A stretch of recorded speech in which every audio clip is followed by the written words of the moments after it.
Witam Państwa bardzo serdecznie w kolejnym filmie powiązanym z cyklem, w którym prezentuję rzeczy związane z budowaną przeze mnie instalacją fotowoltaiczną, z falownikiem, z magazynem energii. W tym filmie chciałbym poruszyć temat, który niejako pojawia się bardzo często, jest bardzo popularny w internecie. Niestety zauważyłem, że większość materiałów kompletnie błędnie opisuje sytuację. Niezrozumiałe są pewne fakty przez osoby, które chcą sobie pewne rzeczy obliczyć. A czym się zajmiemy? Czy ładowanie w taryfie nocnej, nazwijmy to, i korzystanie w taryfie dziennej, czyli tańszej, droższej, jest opłacalne. To tak ogólnie. Jest to temat bardzo znany, zwłaszcza w okresie zimowym. No teraz mamy lato i każdy, kto ma panele, no to wiadomo, że korzysta z tego. Natomiast wiele osób teraz posiada magazyny, no i zastanawia się nad tym, czy jest sens ładować je w nocy na przykład, czy w innych okresach, a korzystać wtedy, kiedy ta taryfa jest droższa. Rzecz wydaje się banalnie prosta, ale tak jak wspomniałem, w większości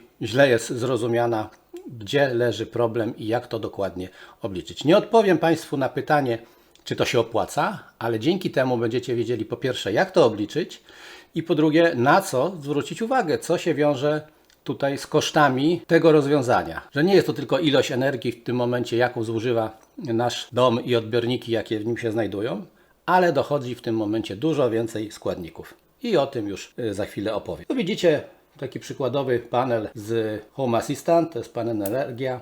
Nie ma się to nim sugerować, ja to się dopiero tym bawię, ustawiam sobie tam różne rzeczy, więc wskazania nie wszystkie są takie jak trzeba.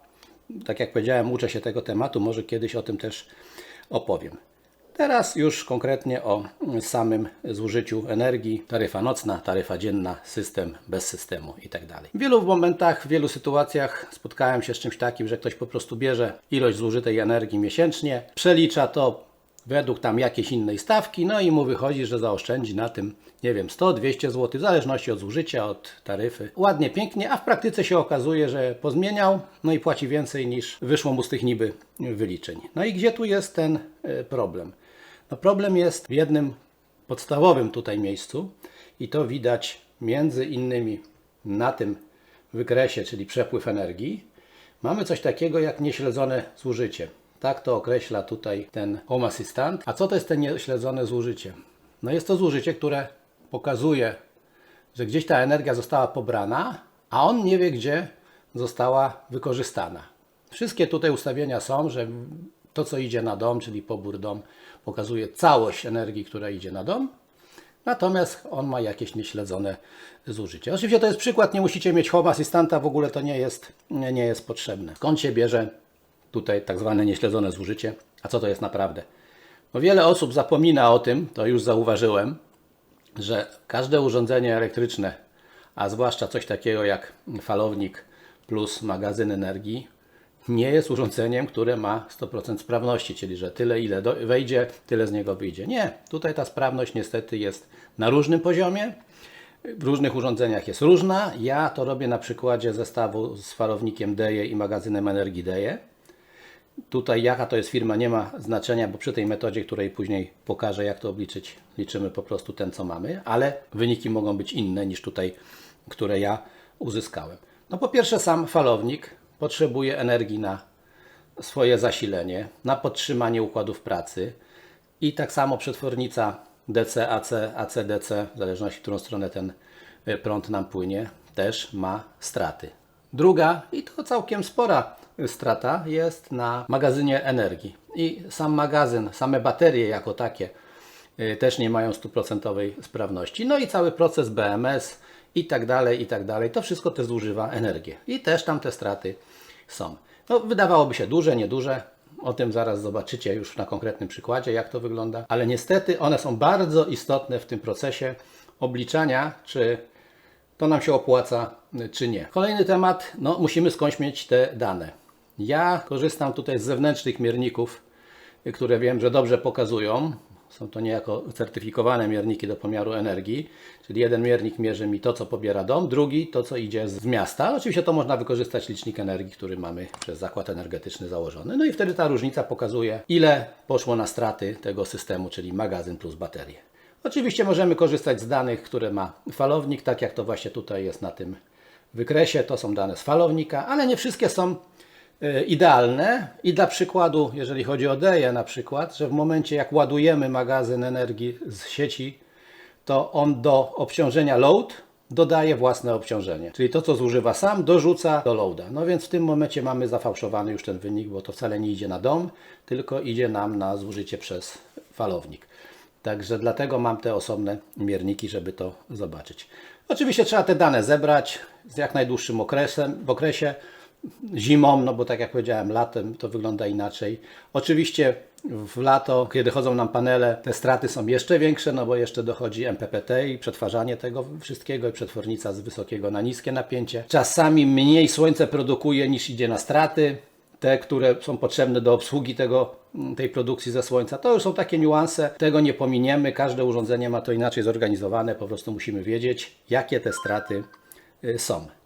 Kolejna rzecz, jak liczymy? Taryfy. No widziałem coś takiego, że ktoś liczy taryfę jedną całodobową, że ma i potem to przelicza, jak se zamieni na dzień-noc. No to jest bez sensu, no bo on liczy według taryfy, którą ma, to on nie liczy, czy to się opłaca, tylko ile zyska, jak zmieni taryfę. A to trzeba liczyć wszystko na tej jednej i tej samej taryfie.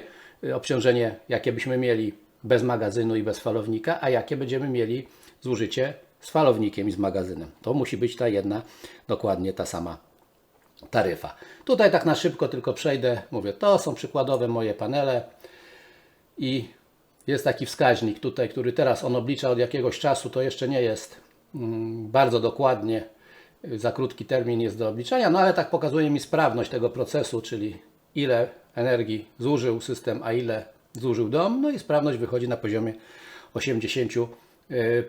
Ona w praktyce pokazała się troszeczkę niższa. Tutaj są pewne niuanse obliczeniowe, ale to sprawdzicie sobie sami. A teraz przejdźmy już do konkretów, czyli o czym pamiętać, jak to liczyć, żebyśmy zobaczyli, czy rzeczywiście ładowanie w taniej taryfie, a korzystanie w drogiej w ogóle ma sens. No i tu już zaczynamy opierać się na konkretnych danych z mojego przykładu. Ja tam energii powiedzmy bardzo dużo nie zużywam, aczkolwiek wydaje mi się nadal, że na potrzeby takie typowo proste domowe to i tak jest dużo, ale to już każdy obliczy po swojemu. No co potrzebujemy? Potrzebujemy cenę tego prądu, czyli taryfa dzienna plus przesył. Niektórzy liczą tylko cenę energii, a tak naprawdę zysk między taryfą nocną a dzienną jest, jak widzicie, na przesyle, a nie na energii. Bo różnica 16 groszy nie dałaby nam kompletnie nic. Dopiero ta różnica tu 30 paru, 34, no to dopiero robi jakąś tam w całości różnicę.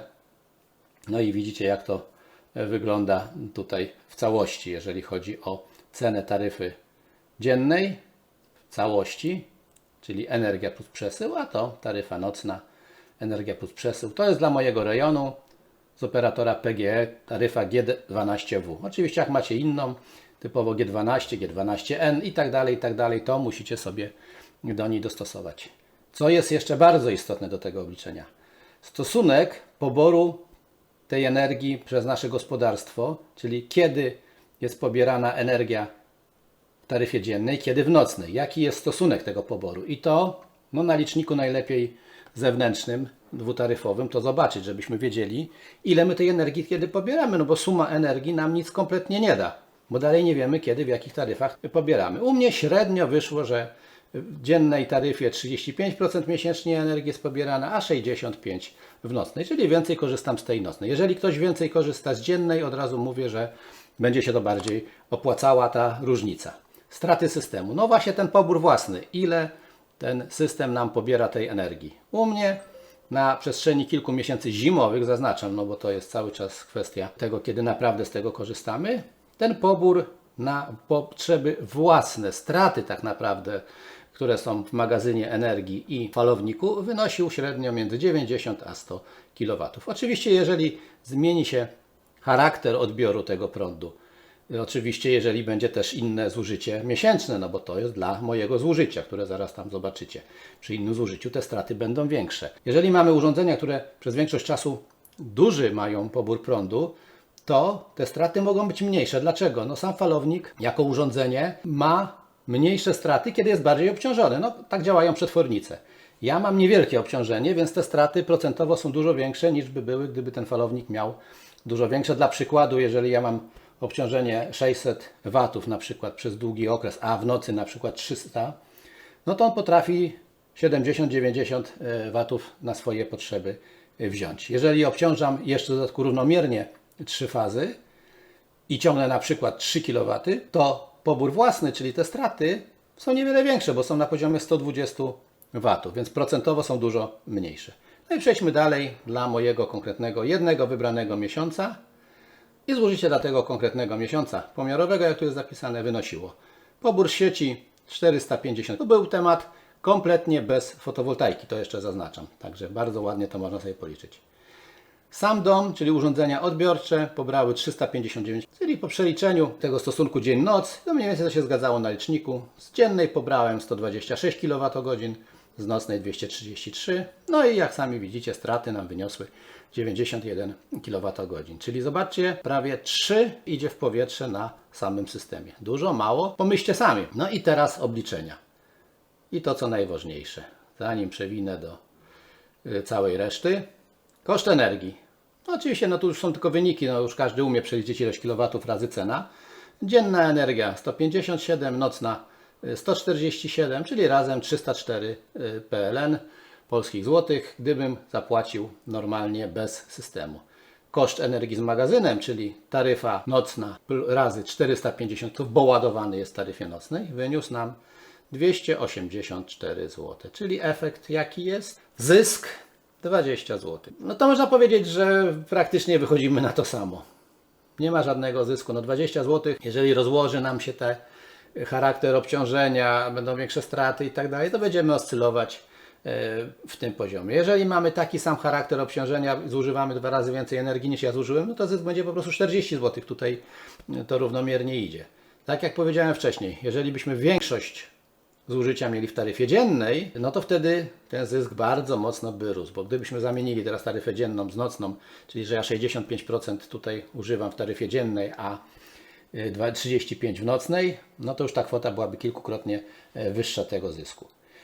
Więc sami widzicie, co jest istotne. Dokładne pomiary, potem proste obliczenia i dopiero wtedy możecie powiedzieć, czy ładowanie w nocy, a korzystanie w dzień się opłaca.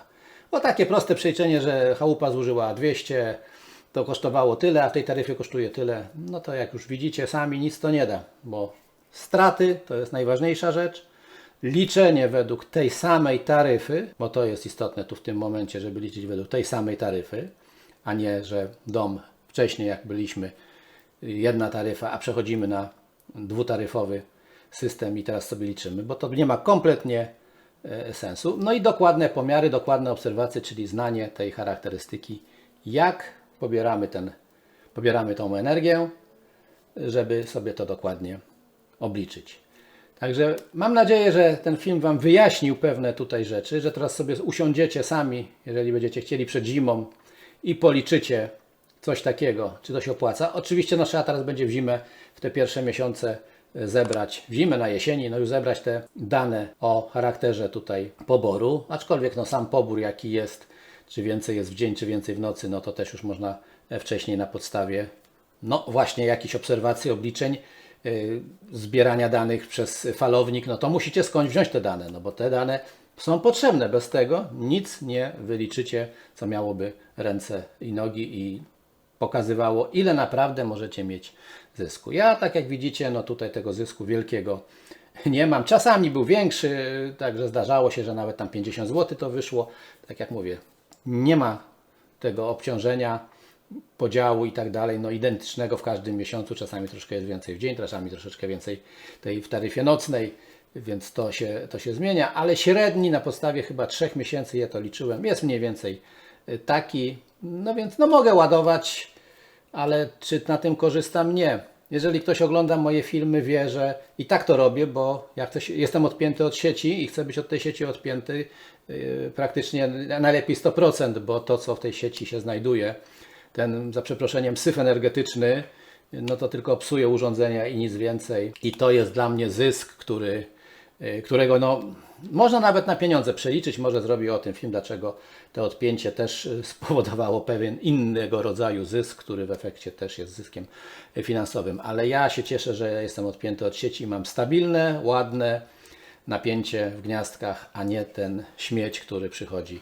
z sieci, no między innymi w 90% też przez systemy fotowoltaiki, które w naszym kraju no, robione są tak jak są robione, nie spełniają w większości żadnych norm, żadnych zasad i niczego. I tak naprawdę powinny być odpięte od tej sieci, czego ja jestem zwolennikiem. Produkujemy dla siebie, do domu, a nie oddajemy nic do sieci. To tyle w tym krótkim filmie. Tak jak powiedziałem, mam nadzieję, że rozjaśniłem ten temat i już teraz każdy sobie spokojnie obliczy, ile naprawdę może mieć tego zysku, już bez tego błędu 100-200%, jak to w tych innych metodach liczenia było. Dziękuję za obejrzenie, zapraszam do kolejnych filmów, zarówno z tej dziedziny fotowoltaiki, które tu raz na jakiś czas wrzucać będę, jak i z innych dziedzin, bo nie tylko z tego tematu filmy na moim kanale są. Dziękuję za uwagę i zapraszam do oglądania kolejnych filmów.